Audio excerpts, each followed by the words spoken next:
If a small flock of cartoon bluebirds didn't help you get dressed this morning, that just means you haven't yet listened to Fine Tuning with Jim Hill and Drew Taylor. No, the black dress slacks, please. Thank you. And now, Jim Hill. Welcome to Fine Tuning with Drew Taylor, your one-stop shop when it comes to animation news and commentary. I'm Drew's co-host, entertainment writer Jim Hill, and he and I are recording this show on Thursday, March 14th, which means you've had a couple of days now to recover from 90s night at Disneyland Park. So I love living vicariously through you. What was that like? It was both really fun and also a huge waste of time and money. Well, welcome to a Disney theme park. Yeah. All right. The problem is they let so many people into the events, and they have so few food and photo opportunities that everything has a huge line, no matter where you go or what you want to eat. So, like, we wanted to try, they had, like, bacon cheddar popcorn that night from one stand in Frontierland. The line was so long, and I'm sorry, but I did not pay $99 to wait an hour for popcorn. It just did not happen. So I didn't get any great photos. There were a couple of cool things that I think you'd appreciate. When you went into Indiana Jones and the Temple of the Forbidden Eye, they handed you a decoder card like they did in 1995. Okay. Which is very cool. And then they had Indiana Jones not doing a meet and greet exactly, but he kind of did a little show outside of the temple.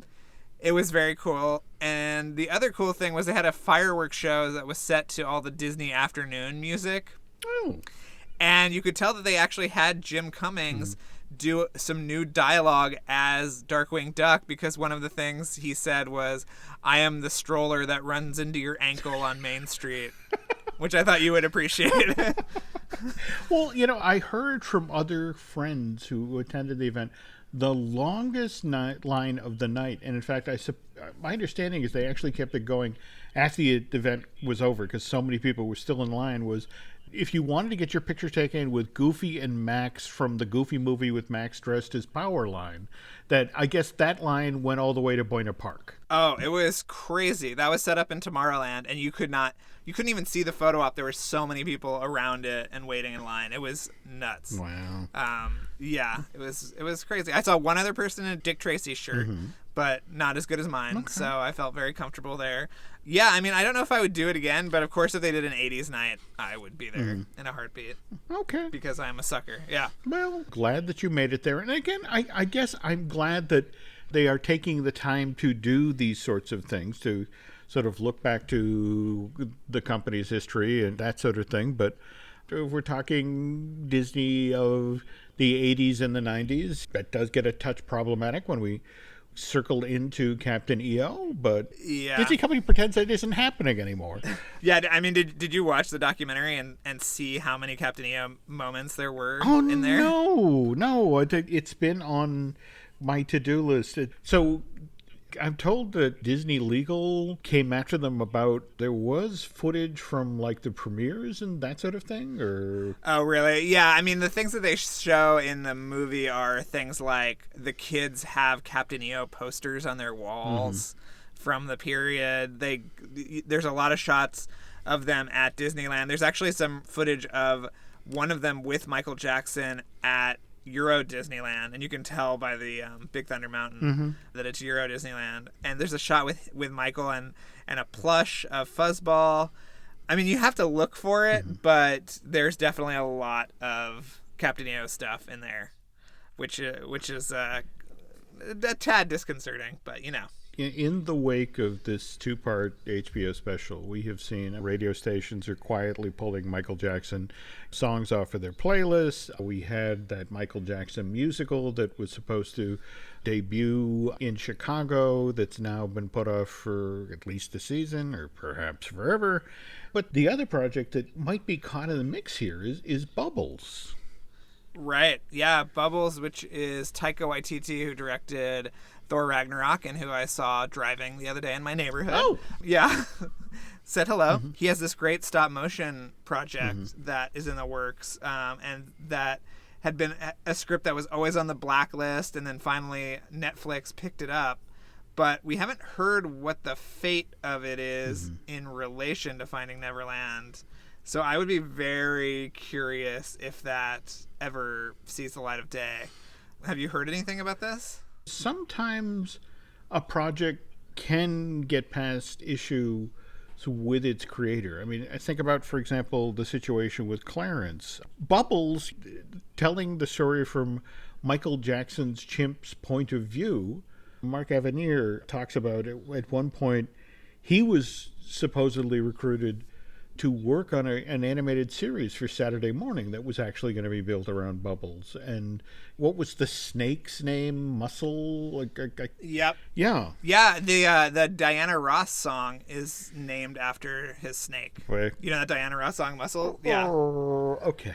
But yeah, this was an idea that's been floating around. In fact, Michael himself tried to put this forward. And you have to assume that now, could you in fact tell the story of Bubbles without getting into the kind of darker aspect of the story? I don't know. Yeah, it would be very hard to do. Okay. Yeah. Well, I still would love to see it, or at the very least, it's supposed to be an amazing screenplay that as you said, had been on, the blacklist for a couple of years now. I mean, everyone enjoyed reading it, but nobody dared make it. So yeah, we'll see. Okay. So moving on here, the other thing that's dropped since we last talked, of course, is the first full trailer for Aladdin, which I think assuaged a lot of people, or at least me personally, when we all saw the teaser, and I cannot wrap my head around the choices for the shots of the CG genie. Right. Those just weren't finished. Those weren't final. They couldn't have been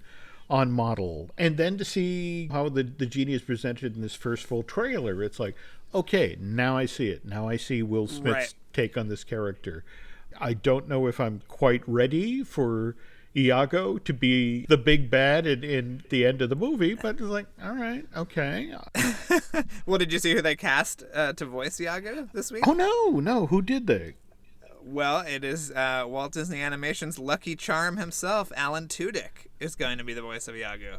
Really? Yes. Okay. Are we back in Moana country where basically, remember the stories about him working on Moana where he just clucked to finished footage, right? I mean, it was so after the fact. So what is this? Yeah, I don't know because I've heard that ILM is working very hard to get this finished. We actually have somebody from ILM coming on to light the fuse to talk about the work on Mission Impossible Ghost Protocol and the first Mission Impossible, and they're like sweating trying to finish this movie. So if they're adding more to their plate, I'm sure that's not great, but who knows? He could have been cast months ago, and it just the story finally broke. So okay. And as long as we're talking about live action remakes of Disney films, we can't actually share this material till it gets closer to Dumbo being released. But you've seen the film at this point. I did. I saw Dumbo this past weekend. Went to the lot and saw it, which is always a fun night. And I really loved it. I thought it was really, really great. I think people are going to be really happy with it. It's moving. It's beautiful. The performances are really great and weird. And I think it's one of the strongest live action adaptations they've done yet. So I will be very curious as to what you think, Mr. Hill. When are you seeing it? We're going to be seeing it on the 26th, so maybe we should record on the 27th. Yes. Okay. Without giving too much away here, the film that everybody knows is literally the first third, right? Oh, it's maybe 20 minutes of the movie. I mean, the movie, people forget that the original is so short and that he doesn't fly until the very end. So yeah, there's a lot of stuff, and there's a lot of things to pick out for eagle-eyed Disney fans. They do a version of the Pink Elephants on Parade sequence. There's a version of Baby Be Mine. There are references to other Tim Burton Disney productions that I don't want to spoil, but keep an eye out for a little nod to Nightmare. Okay. And we'll get into this later, but, Tim Burton and Rick Heinrichs both were at Disney Animation when a lot of the animators who worked on Dumbo were still at Disney. Oh, God, that's right. That's right. Yeah, so it's kind of this amazing kind of like full circle moment for Burton and Rick Heinrichs. So, yeah, it's very cool. I think you're going to like it a lot. Okay. And we've seen from the first teaser trailer that there's not necessarily a Timothy Mouse character, but there are mice, right?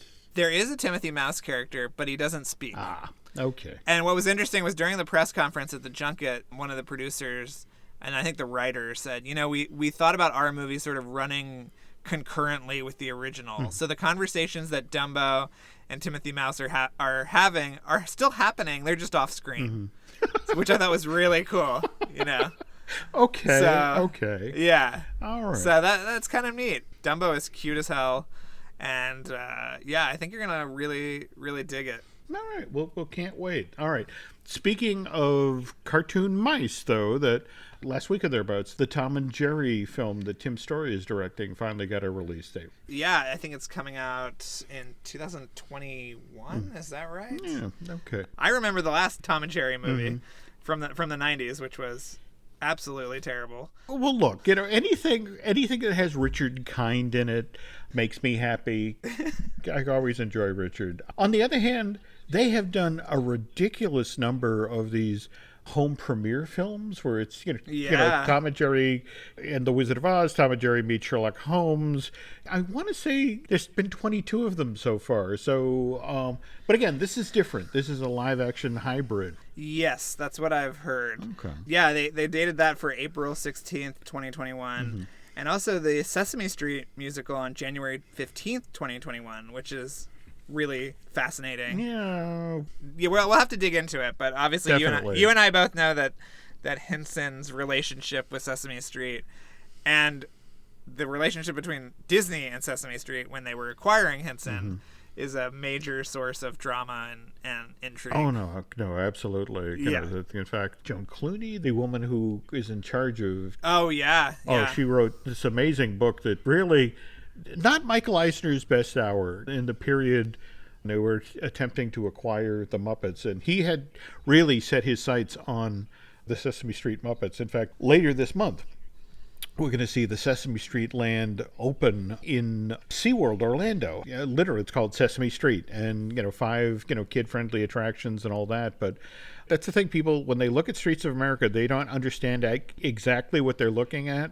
There was going to be Muppet Studios, but literally around the corner was going to be Sesame Street. You would have had between Muppet Studios and a couple of Sesame Street-based attractions, you would have had this amazing Henson operation right there in the park. And Joan really put her foot down, especially after Jim passed. And Eisner was really, really, really, really pressing on the Henson family in regard to Jim's not here to create new characters, so we need all of his old characters, which means we need the Children's Television Workshop. You need to make them give us the rights to the Muppets, the Sesame Street Muppets. So, but getting back to Tom and Jerry, though, that this is supposed to be a hybrid feature, right? So cat and mouse done as animated characters and live action people as actual people. And given the history of Tom and Jerry, do you know about Mammy Two Shoes? No, I have no idea what that is. Okay, who that is. Okay, when we get back from a quick commercial break here, we'll get into how, in a weird sort of way, the folks at MGM and Warner's could teach Disney a lesson. This episode is brought to you by Paramount Plus. Paramount Plus has movies. So many movies. The movies you've seen 1,000 times and could watch 1,000 more. Iconic movies your friends can't believe you haven't seen. New movies, classic movies, new takes on classic movies. So whether you're into Top Gun or The Naked Gun, Mean Girls or Mission Impossible, Smurfs or Sonic the Hedgehog, there's a mountain of movies to discover on Paramount Plus. Start streaming today. This episode is brought to you by LinkedIn. Psst, healthcare pros, word's out, and it's too good to keep quiet. Look, LinkedIn is revolutionizing job hunting, making it possible to search by specialty, shift preference, and salary. Endless scrolling is out. Whether it's a mental health therapist or dental hygienist, finding the perfect role is faster and easier than ever. Head to linkedin.com/healthcare and start your search today.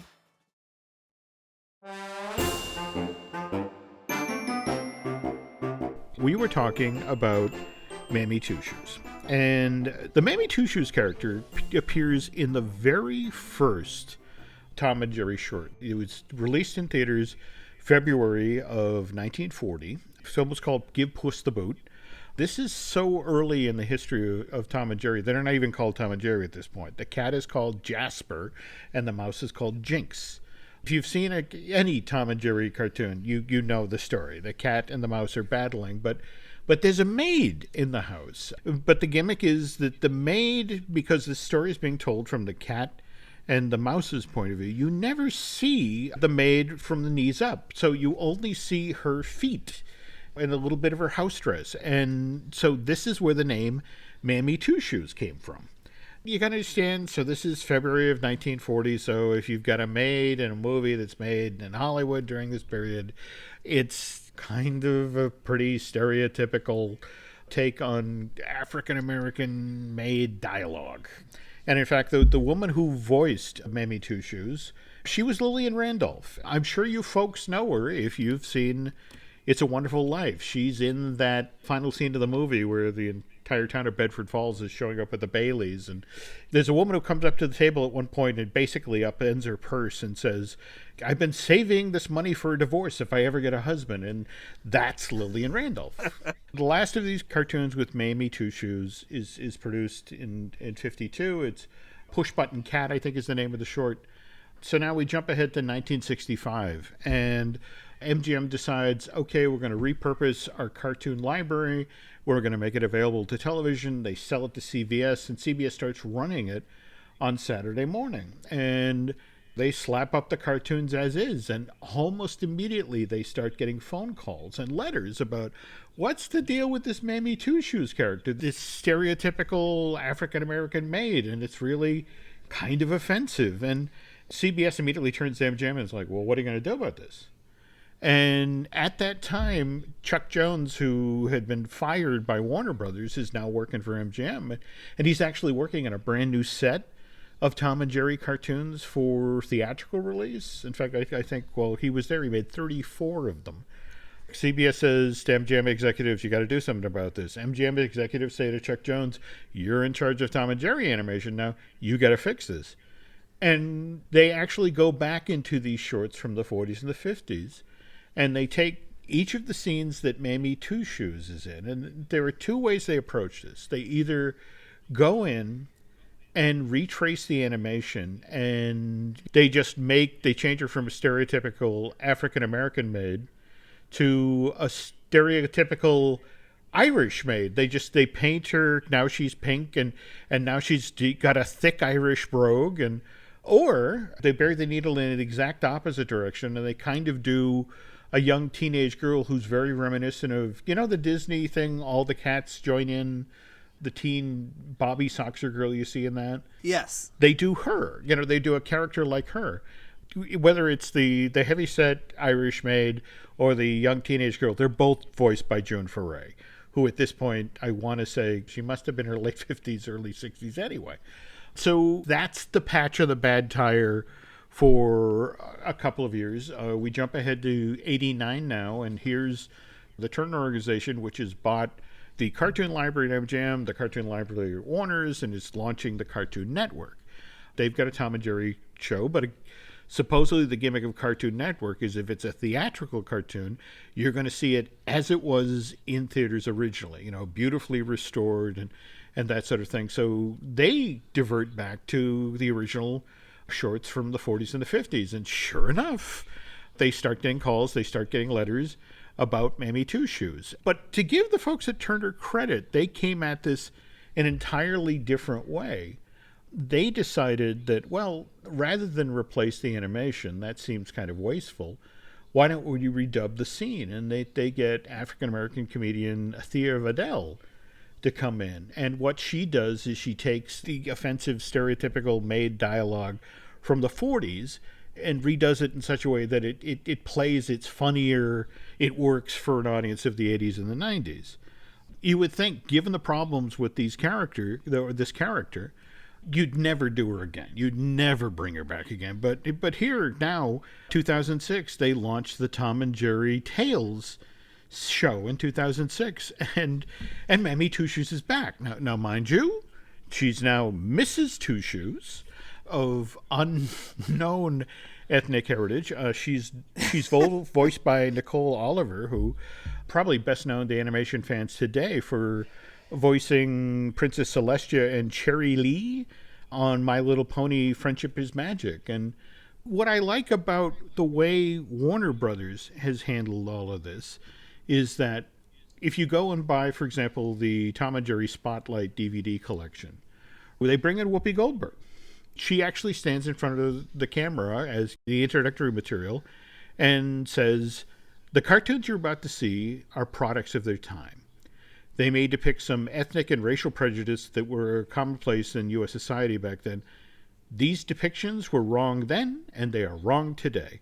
While the following does not represent Warner Brothers' views of today's society, these cartoons are being presented as they were originally created, because to do otherwise would be claiming that these prejudices never existed." And I don't know about you, Drew, but I love that attitude. Yeah, I totally agree. Mm-hmm. I bring up this story not just because of the live action, Tom and Jerry, we were just talking about with Tom's Story coming out in 2021, but on our last show, Drew and I were talking about Disney Plus and what was going to come out through Disney Plus. And the question, obviously, for a lot of animation fans and Disney fans is, well, does this mean that Song of the South is finally going to come out? And just, I wanted to share a story about how Disney tried to get Song of the South out earlier. This kind of dates back to the mid-90s. Disney knew they had issues with Song of the South. In fact, it's kind of a famous story about how when Michael Eisner had become CEO of the Walt Disney Company in September of 1984, and the very weekend that he was hired, he ended up on a Saturday morning with his son Breck over at Imagineering, and they were sort of walking him through the model shop, and his son Breck sort of slipped away from the formal presentation because they had buried the model for Splash Mountain way to the back of the room. And Breck was like, "Dad, come take a look at this."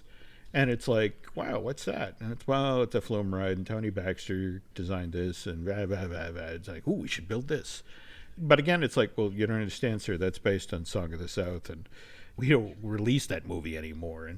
And Eisner, was like, well, okay, then let's release it and find out whether or not people will complain. So November of 1986, for like this limited short run around Thanksgiving that year, they put Song of the South back into theaters, and it made a pile of money, and they didn't get any letters of complaint. So Eisner said, "Okay, go, build the ride."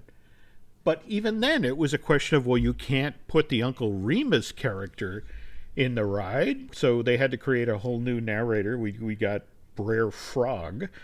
The company still was obviously squeamish about this whole thing, because July of 1989, Splash Mountain opens at Disneyland Park, and you get the a figure of Brer Frog in that attraction, whereas you jump ahead 3 years to October of 92, and the Walt Disney World version opens, and on that version of the attraction, no Brer Frog animatronic, but you get a shadow, just sort of like, right. We don't want any representation of Uncle Remus. But Disney, they're constantly, especially from people who are getting off of Splash Mountain, they go into the gift shop and, I would so love to own the VHS or the Blu-ray or the DVD of Song of the South, and why don't you make it available?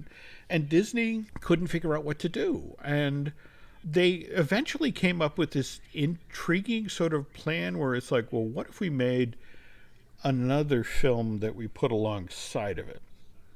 Okay. Something that showed how far we've come as a company, that, we have a heroic person from American folklore, and what they ended up settling on was, okay, we'll do John Henry, the story of John Henry, the seal driving man.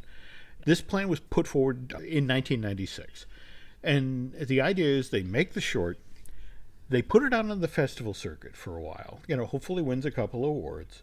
And then what they do going forward is that they pair it with Song of the South, but in much the same way as Whoopi Goldberg did that thing for the Warner Brothers thing.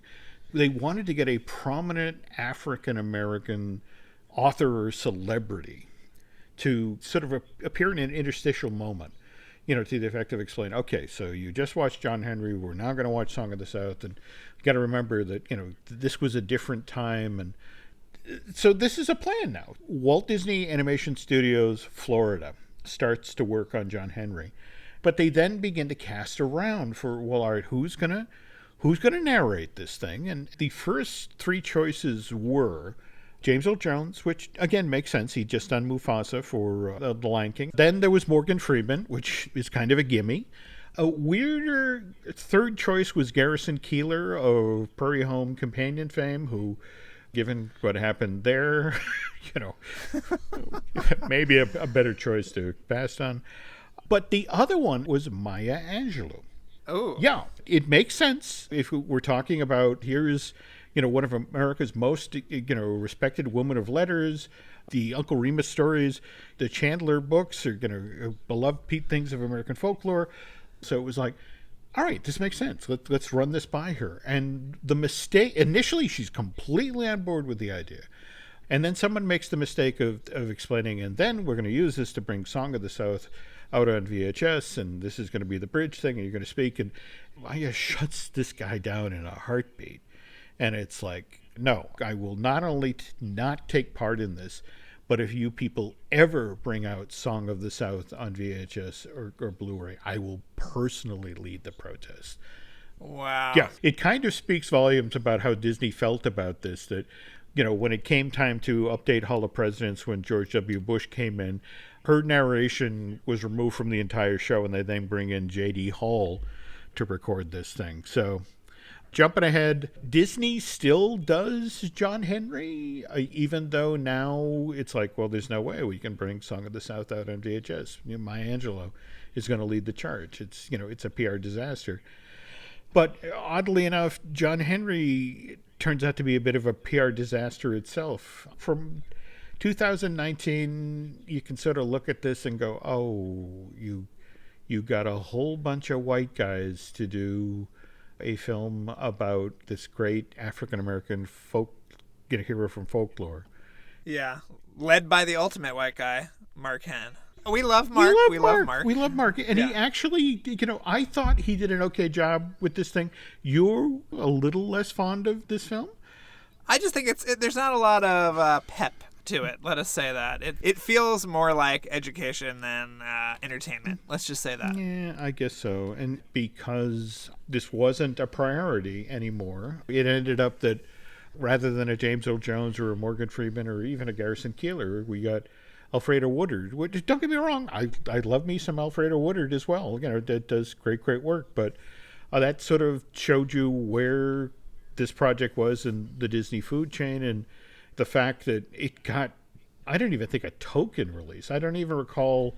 I remember hearing that it was shown at a couple of film festivals, and then that was it. It's like, look, okay, we made our token effort, and back into the vault it went. And well, it did come out on the Walt Disney Animation Studios short films collection a few years ago. This is true, and I want to say that at one point they put together an American Heroes thing where it was that Paul Bunyan short, Johnny Appleseed, and I think it got lumped in there. I mean, there have been people within the company who've championed it and tried to get it out there. But, the hard reality is that this was created for one specific reason that didn't go forward, and that was trying to get Song of the South out there. And it's not like Disney hasn't bumped up against folks who they tried to recruit for projects and wound up being offended. At some point, you and I are going to have to talk about the whole, what went on with Tarzan, and when Disney approached Chris Rock about voicing Turk, the role that Rosie O'Donnell played, and never seen a person angrier in his entire life because of, you're asking me to voice a gorilla. I'm a black man, and you're asking me to voice a gorilla. And it's like, no, I'm asking you to voice a character in an animated film. Right. That was a whole project that went sideways on them. I mean, if they had handled the whole Indiana Jones adventure situation better. Harrison Ford was supposed to have voiced Kershak, the silverback. Oh, yeah. And now he's finally going to voice an animated character in That's it, exactly. Secret Life of Pets 2. Yeah, and I want to say Duke. Yeah, I think so. It's a wonderful piece of animation, but Tarzan was originally supposed to come out or it did come out in 1999, and here we are 20 years later, and Harrison Ford's finally making his animated debut in Secret Life of Pets 2. And I finally went on the Tarzan treehouse during the 90s night. And? I thought It's okay. It's pretty good. I liked it. Yeah. If I'm going to do a Stairmaster, I want to be able to read a magazine. Yeah, it's very aerobic. There you go. Yeah. There we go. Yeah. And, and you can't even do, in fact, that's the story Bruce Gordon used to tell, that when he was a kid and he'd go to Disneyland, how he'd deliberately climb the Swiss Family treehouse so he could peer down into the pit where Pirates of the Caribbean was being built. And, it spent 18 months looking at rusting steel girders. It was like, when they shut that down, it didn't go forward. But, well, anyway, we're going forward, folks. And in fact, again, if you come back, we'll have all of that killer Dumbo material that you just collected at the junket. But if they can't wait till then to hear again your golden tones, where else can they find you? Well, you can listen to me on the Light the Fuse podcast, the Mission Impossible podcast. We just got our approval from Brad Bird. It had a lot of emojis. It's going up on Friday, the first part of the interview. So by next week, I'll be looking at the second part on Friday. So I hope everybody likes that. I hope you like it, Jim. I hope you listen to it. I want to be sure not to get between the computer and Nancy when she finds out that Brad Bird is talking. Because seriously, I think I've told you about this. I could be hit by a car and Nancy would step over my steaming entrails if Brad Bird were on the other side of the street. I mean, you can't blame her. I could sort of blame her, but no, very, very much looking forward to that interview. Now, meanwhile, on my side of the fence, we got the Disney Dish with Len Testo. We got Looking at Lucasfilm with the amazing Dan Z. We got Marvelous Disney with Aaron Adams. And the brand new I Want That with Shaoli Valladolid. And we're going to be talking about the whole Disney Wisdom thing. What is Disney Wisdom? Have you... Oh, those Mushu things? Yes. In fact, okay. What's very interesting about this is that... We've got a flag on the play. On the offense, delivering information before an embargo. Penalty, an awkward edit, and fourth down. Restart the clock. Just broke some news as we're headed out the door here, Drew. Very cool. Okay. We can cut that out, whatever. Okay. All right. So, on behalf of myself and Mr. Taylor, if you could do us a favor, folks, and head over to iTunes and rate our shows and recommend them to friends, that would be very helpful.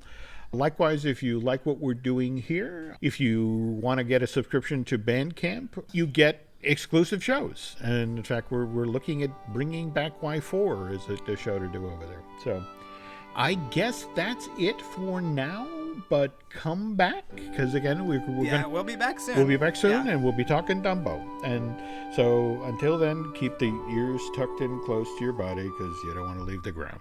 Be sure to tune in again for another fine episode of Fine Tuning with Jim Hill and Drew Taylor.